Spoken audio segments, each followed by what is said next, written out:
أعوذ بالله من الشيطان الرجيم. بسم الله الرحمن الرحيم. والنازعات غرقا والناشطات نشطا والسابحات سبحا فالسابقات سبقا فالمدبرات أمرا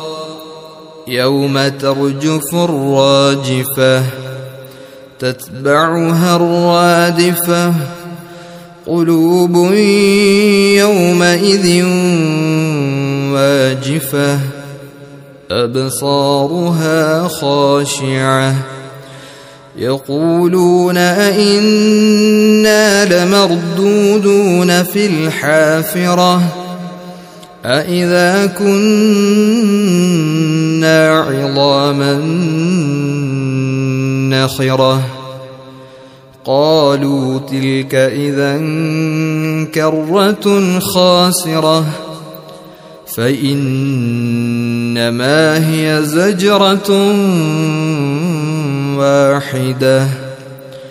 فإذا هم بالساهرة هل أتاك حديث موسى إذ ناداه ربه بالواد المقدس طوى اذهب إلى فرعون إنه طغى فقل هل لك إلى أن تزكى وأهديك إلى ربك فتخشى فأراه الآية الكبرى فكذب وعصى ثم أدبر يسعى فحشر فنادى فقال أنا ربكم الأعلى فأخذه الله نكال الآخرة والأولى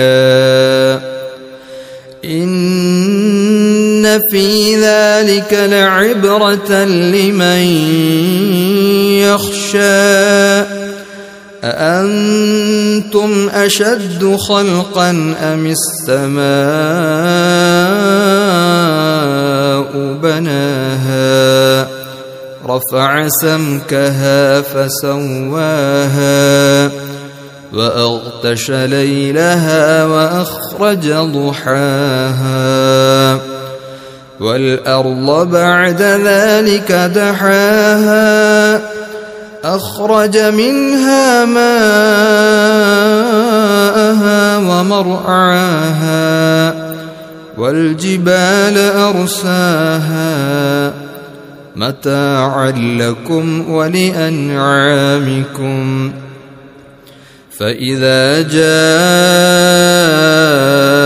الطامة الكبرى يوم يتذكر الإنسان ما سعى وبرزت الجحيم لمن يرى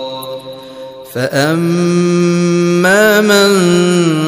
طغى وآثر الحياة الدنيا فإن الجحيم هي المأوى وأما من خاف مقام ربه ونهى النفس عن الهوى فإن الجنة هي المأوى يسألونك عن الساعة أيان مرساها فيم أنت من ذكراها إلى ربك منتهاها إنما أنت منذر من يخشاها كأنهم يوم يرونها لم يلبثوا إلا عشية أو ضحاها.